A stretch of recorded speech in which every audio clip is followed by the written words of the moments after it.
The flickering street lamp carved a stark, brutal stage out of the grimy alleyway. There, an older man, clothes shredded, face a mass of blood and bruises, stood arms flung wide, a desperate, trembling bulwark. Behind his fragile defense, a little girl, no more than 9, cowered against a graffiti-scrawled wall, her eyes echoing the wild terror in the dancing light. Before them, 3 menacing figures advanced, knives catching the sickly yellow gleam. The air crackled with the promise of violence. This man, with nothing left to lose but his life, was offering it willingly, for her, a stranger. The question hangs heavy, suffocating. Why? What drove such impossible, death-defying courage? The answer lies buried deep within a broken heart. Arthur considered himself less a man and more a whisper in the urban symphony. Each dawn was a fresh assault of cold hunger and the relentless search for a sliver of forgotten space where he could simply be. He drifted through the city's vibrant chaos, a specter unseen by the laughing, hurrying crowds. His world was a precarious construction of scavenged cardboard and threadbare blankets in a forgotten alcove, a flimsy shield against the biting wind, but never against the gnawing ache of profound loneliness. Yet, from his shadowed perches, a sun-warmed park bench, the indifferent stone steps of the grand library, a darkened shop doorway, Arthur was a meticulous observer. He watched the kaleidoscope of human lives, mothers juggling groceries and tired smiles, children whose laughter was like forgotten song, lovers entwined in their own private worlds. These fleeting scenes were the only stories he had left. Sometimes, a sliver of a melody, a ghost of a lullaby from a life irrevocably lost, would drift from his chapped lips, unheard by any ear but his own. His few possessions were meager, but one he guarded with a fierce, silent intensity, a small, heavily worn leather pouch. Inside, nestled against a photograph so faded it was almost a dream, lay a tiny silver locket, its surface dulled by time and unshed tears. He rarely dared to look. The memories it conjured were too vivid, too sharp, each one a fresh stab of an old, unhealing wound. The numb acceptance of his present was a lesser pain. Miles away, in a compact apartment, meticulously kept despite its worn edges, lived Lily. 8 years old, with eyes the brilliant blue of a robin's egg and a tumble of sunshine yellow hair that constantly escaped its confines to dance across her brow as she devoured her books. Her mind was a boundless kingdom of daring nights, whispering forests, and creatures only she could see. Her mother, Sarah, a single parent, moved through her days in a blur of tireless work, juggling a pre-dawn diner shift, its aroma of burnt coffee and sweet pastries clinging to her, with evening hours spent polishing the indifferent gleam of office buildings. Exhaustion was her constant companion, but her love for Lily was a fierce, unwavering flame. This relentless schedule meant Lily was often a latchkey child, spending an hour or two after school under the watchful, if somewhat cynical, gaze of Gus, their portly ginger cat. Lily was a good girl. She'd lock the door, diligently start her homework, and then lose herself in intricate drawings of her imagined worlds.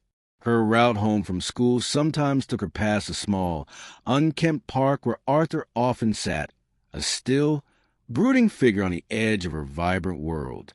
He reminded her of the ancient, slightly sorrowful enchanters from her storybooks, a little bit magical, a little bit sad, and, if she was honest, a tiny bit frightening.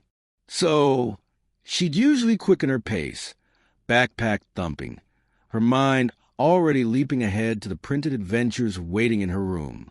Sarah, naturally, carried a baseline of worry, a tight knot in her stomach that only eased when Lily's cheerful voice confirmed she was home safe.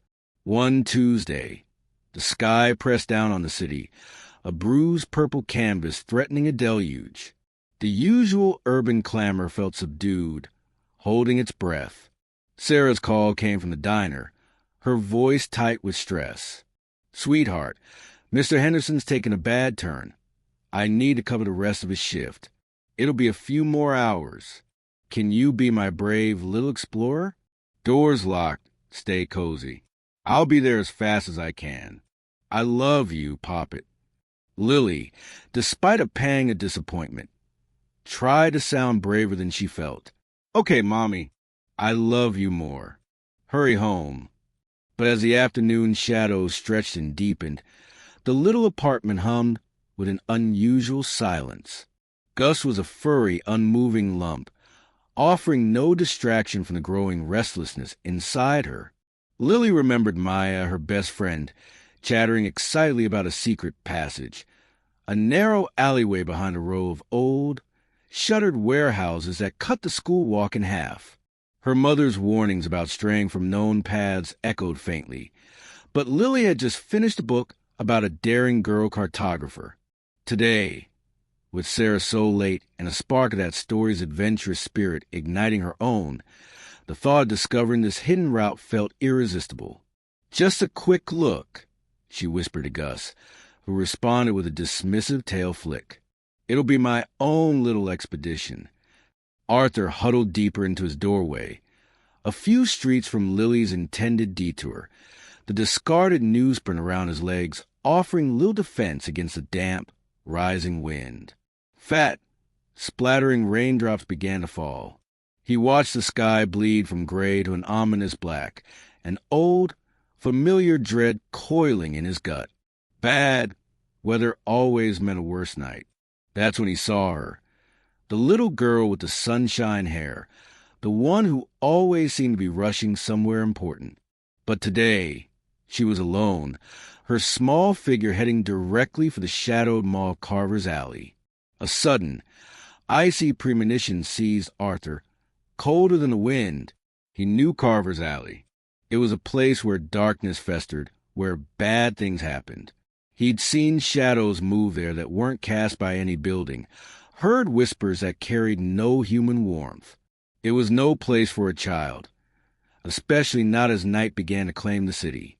He watched, his brow deeply furrowed, as she paused at the alley's entrance, took a small, determined breath, and then vanished into a depressive gloom. The moment Lily stepped into the alley, the city's roar receded, replaced by an unnerving, echoing quiet.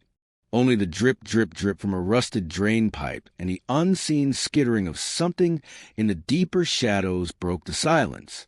The walls, plastered with layers of angry, vibrant graffiti, seemed to press in on her, suffocatingly close. This wasn't the thrilling adventure she'd envisioned. It felt menacing. She clutched her backpack straps tighter, her small boots hurrying over the uneven, litter-strewn ground. Then she saw them.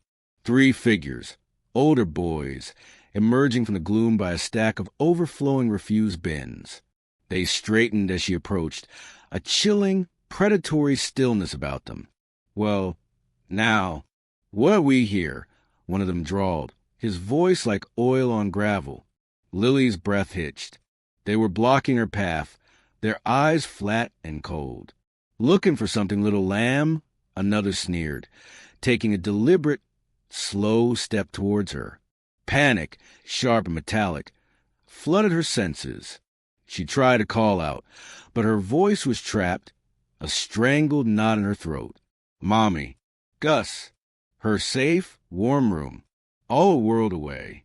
Arthur hadn't moved, but his eyes, sharp despite the years of hardship, were fixed on the alley entrance. That icy premonition tightened its grip, squeezing the air from his lungs. He knew this feeling.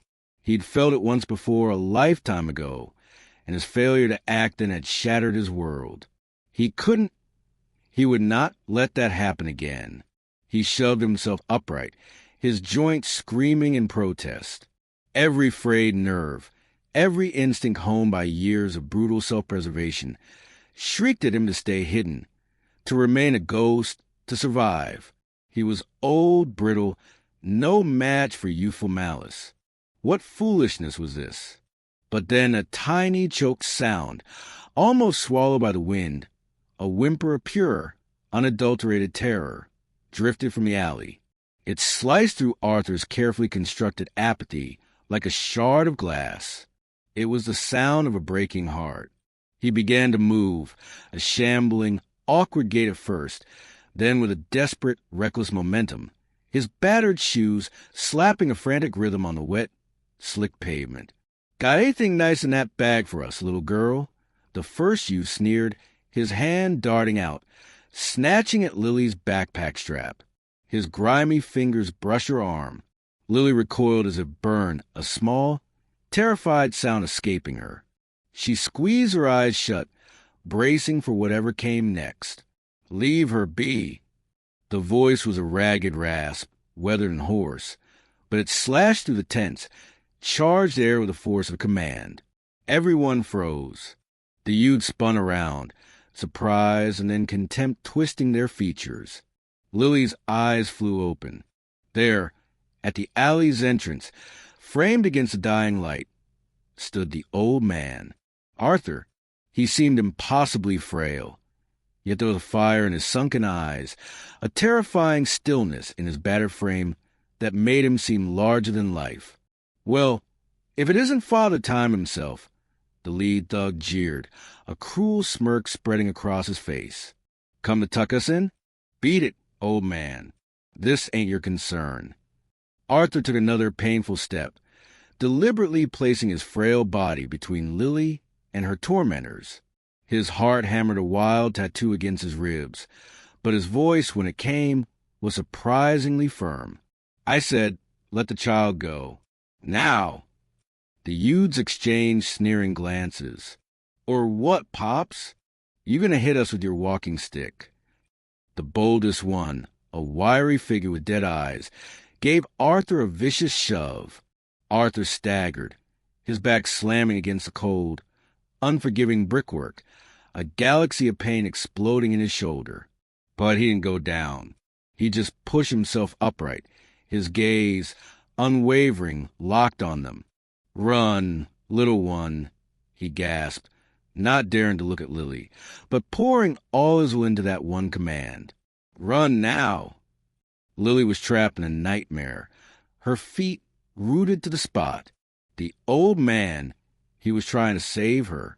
The youth who'd shoved Arthur let out a harsh, barking laugh.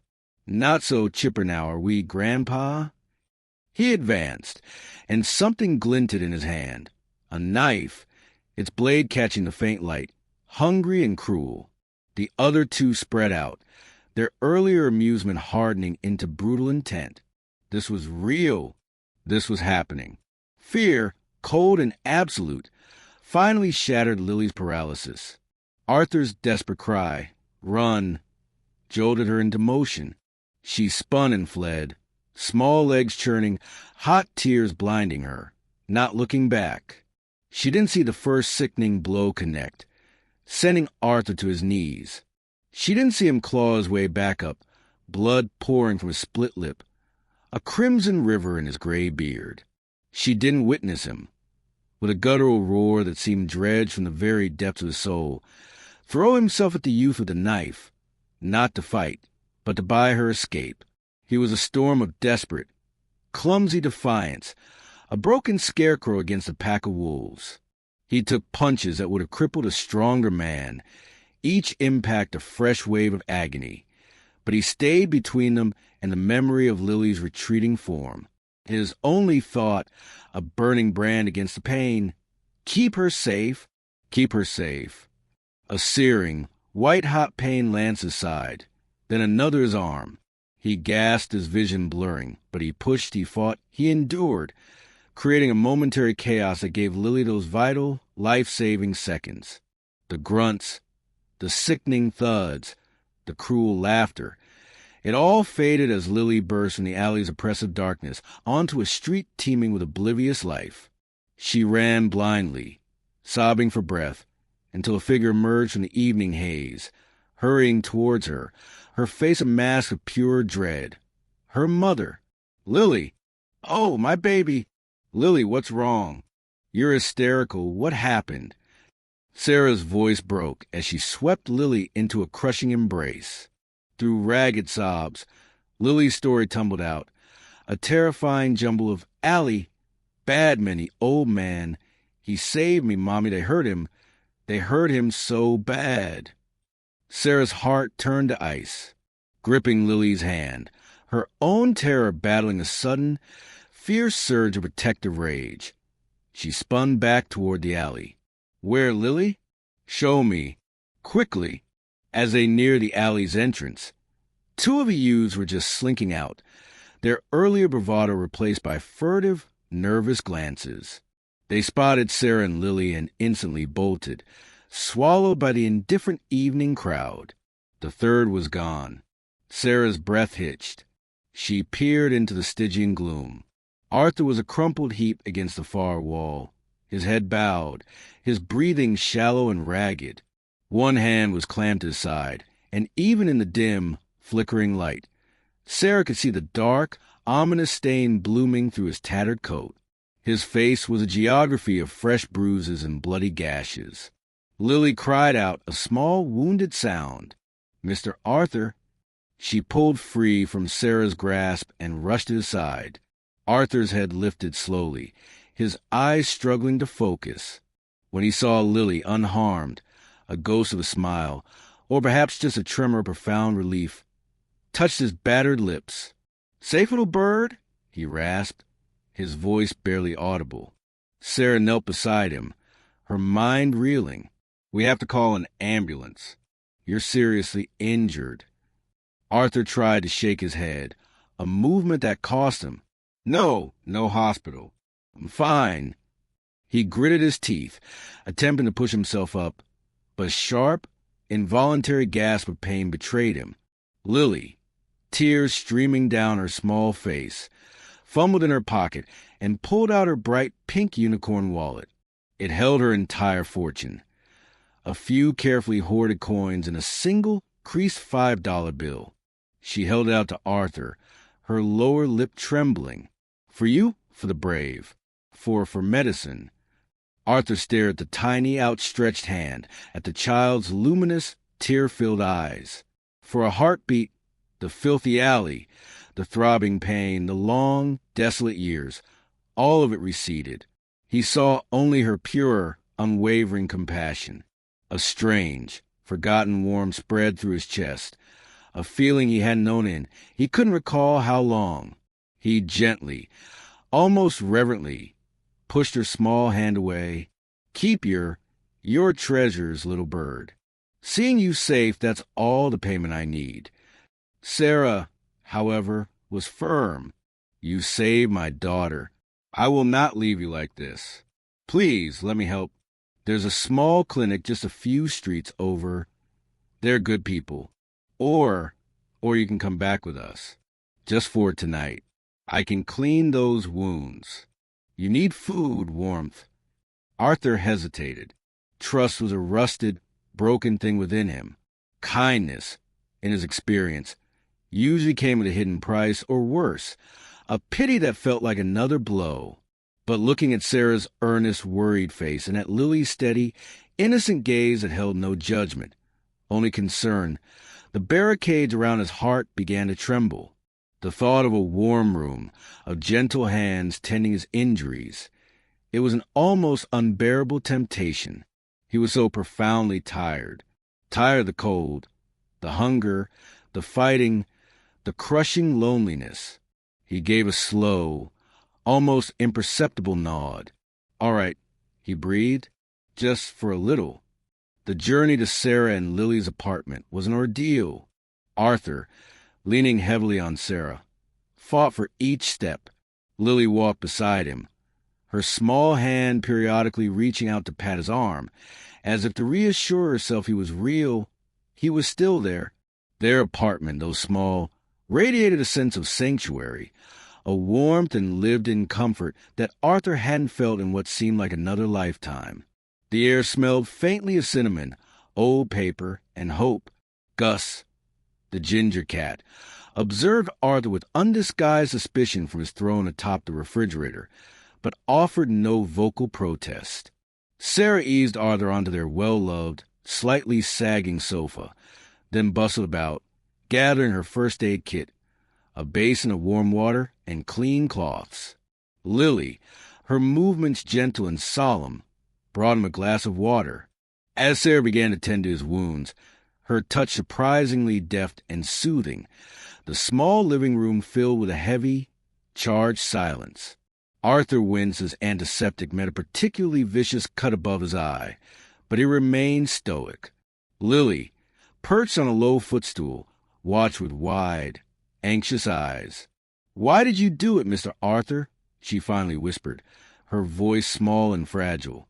"Those boys, they had a knife. Weren't you scared to die?" Arthur remained silent for a long, drawn-out moment, his gaze lost in the swirling patterns of the rain lashing against the window pane. Sarah paused, her hand still. Scared. Arthur's voice, when it finally came, was a gravelly murmur. "Yes, child, I was terrified. These old bones, they don't mend so well." He turned his bruised face to Lily, and in his eyes, beneath the swelling and discoloration, lay an ocean of sorrow. But there are things in this world, things that terrify an old man more than even death itself. His hand, trembling, fumbled inside his tattered coat, eventually withdrawing a small, worn leather pouch. Sarah and Lily watched, spellbound. With painstaking care, Arthur opened it. First, the tiny, tarnished silver locket. Then a photograph, creased at the edges, faded almost to a ghost, but still achingly clear. He held it out. It was a picture of a little girl, perhaps 7 or 8 years old, with eyes that sparkled with the same bright curiosity as Lily's, and a smile full of untamed joy. Her hair, even in the faded monochrome, seemed to hold the same sunny lightness as Lily's. She was clutching a well-loved, slightly lopsided teddy bear, her whole being radiating innocent delight. "Clara," Arthur breathed, his voice cracking, heavy with unshed oceans of tears. That was her name. My daughter. A single tear finally broke free, tracing a painful path through the dirt and dry blood on his cheek. She loved to sing off-key, and she believed ladybugs were good luck fairies in disguise. He choked back a sob, the memory's relentless tide. "She'd be about your age now, Lily. Maybe a little taller, a little cheekier." Sarah's hand flew to her mouth, her own eyes instantly welling. Lily stared at the photograph, then at Arthur, her small face alight with sudden, profound understanding. She looks like me," Lily whispered, her gaze moving between the faded image and Arthur's ravaged face. Arthur nodded, a slow, painful movement. "Yes. When I saw you in that alley, when I saw their faces and the fear in their eyes for one terrible, beautiful moment, it wasn't you I saw. It was my Clara. It was like the universe gave me one more chance. A chance to be the father I failed to be for her." His voice disintegrated into a broken whisper. We had nothing. She fell ill, a terrible fever. I couldn't afford the doctor, the medicine that might have saved her. I watched her fade, and I did nothing. I failed my little girl. The confession, stark and brutal, hung in the quiet room. He had carried this unbearable guilt, this soul-crushing failure, like a shroud for uncounted years. Protecting Lily, throwing himself into the path of violence. It hadn't been a calculated act of redemption. It was a raw, unthinking instinct of a father's love, a desperate, primal roar of protection echoing across the desolate landscape of his loss. The small living room seemed to hold its breath, enveloped in a silence so profound it was almost holy. Sarah's tears fell unchecked, silent testament to a shared humanity, a shared sorrow. She reached out, her hand gently closing over Arthur's trembling one, her touch a silent promise of solace. Lily, her young face a mirror of emotions too vast for her years, slowly rose from her stool. She approached Arthur, who sat hunched and broken on the sofa, the confession having seemingly drained the last of his strength. She didn't speak. Instead, She carefully took the precious, faded photograph from his shaking fingers, studying it with a solemn intensity. Then she looked up at Arthur, her robin's egg blue eyes shining with an almost unbearable compassion. She reached out her small arms and wrapped them around his neck, holding him in a fierce, tender embrace. Arthur stiffened, a tremor running through his battered frame. It had been so long an eternity since he felt the simple, profound comfort of a human touch. Tentatively, then with a desperate need, his own bruised arms came up to return the hug, clinging to the small, warm child as a drowning man clings to driftwood. "Your daughter," Lily whispered into the rough fabric of his coat, her voice muffled but unwavering. "Clara, she would be so proud of you today. Mr. Arthur, you were the bravest knight." At her words, the dam within Arthur finally burst.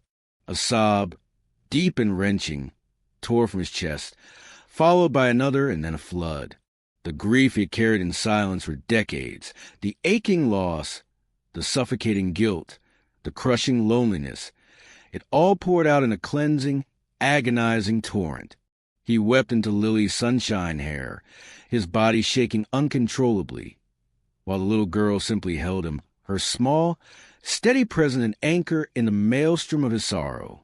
Sarah watched them, her heart breaking for this man's unimaginable pain, yet simultaneously swelling with an overwhelming gratitude and a profound respect for his selfless, astonishing courage. The heartbreak was there, in the ghost of Clara, in the wasted years of Arthur's grief.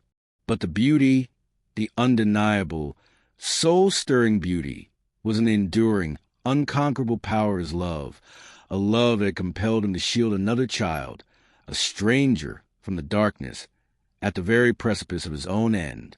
When Arthur's sobs finally quieted his shuddering breaths, he gently eased back, his face a mess of tears and grime, but his eyes held a new, fragile light. It was a luminescence, a connection, of a burden finally shared, of a spirit seen. "Thank you," he rasped, his voice raw, looking from Lily to Sarah. "Both of you, thank you." Sarah managed a watery smile. "No, Arthur," she said, her voice thick with emotion. "Thank you. You gave me back my world. There are no words big enough." She rose. "You need proper rest. And we need to get that side looked at properly in the morning. But tonight, Arthur, you are safe. Tonight, you are not a ghost. You are home." The following morning, Arthur awoke to the aroma of brewing coffee and sizzling bacon. Sense of a life he thought was lost in him forever. Disoriented, he registered the softness of the sofa, the warmth of a hand-knitted Afghan. Then yesterday's chaos and its unexpected tenderness flooded back.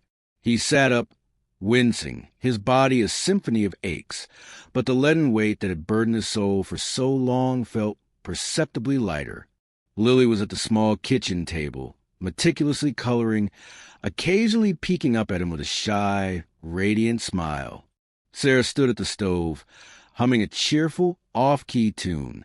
It felt improv like family. Sarah, with gentle insistence, took Arthur to the local clinic. The gash in his side was indeed serious, requiring several stitches. The doctor, a woman with kind eyes and no-nonsense compassion Sarah had come to rely on, treated Arthur with dignity. Her questions focused only on his well-being. Sarah remained by his side, a quiet pillar of support, while Lily waited in the brightly colored waiting room, diligently drawing pictures of valiant, gray-bearded knight defending a princess from shadowy monsters. It wasn't a fairy tale ending. Arthur's life didn't magically transform overnight. The city remained an indifferent beast, and the path ahead was still fraught with uncertainty. But something vital, something foundational, had shifted within him, and in the small universe he now tentatively inhabited, he was no longer invisible. He had a mooring. Sarah, with unwavering patience, helped him navigate the labyrinthine corridors of social services, securing him a place in a small, clean shelter, a place where he wasn't just another faceless number, but a man with a story. Lily became his most dedicated correspondent, visiting regularly with offerings of slightly squashed cookies, brightly colored drawings, and endless, cheerful chatter about her school adventures and the latest exploits of Gus the cat. Her innocent joy was a balm to his weathered soul. Arthur, in turn, found himself tentatively sharing fragments of his own past, stories of Clara's laughter, of a life lived before the shadows claimed him. He even started to hum those long-forgotten lullabies again, and sometimes Lily, with her bright, clear voice, would hum along.